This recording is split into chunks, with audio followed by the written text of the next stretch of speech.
The creek fire has burned over 163,000 acres. There are more than 5,000 structures threatened by the flames.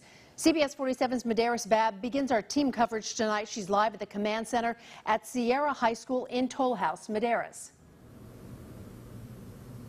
There was some wind today. The good thing is it is a lot clearer out here, which is helpful for things like water drops from the aircraft. But the bad news is it can be very dangerous for a lot of neighborhoods.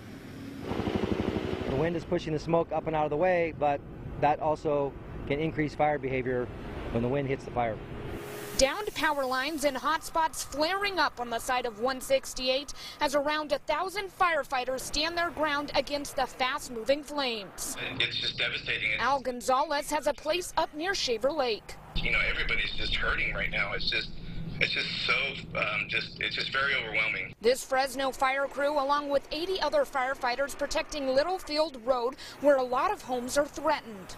So we still have engines plugged into the areas, the communities, the subdivisions, where there's a lot of residents and homes, and we're still protecting those homes. Just a couple miles south of the neighborhoods firefighters are currently protecting, this is an area where the creek fire has already blazed through, and this is exactly what they're trying to prevent: the devastation and destruction left behind. Their success dependent on the winds.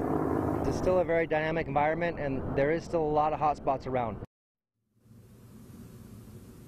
So far, CAL FIRE has confirmed that 365 structures have been burned to the ground.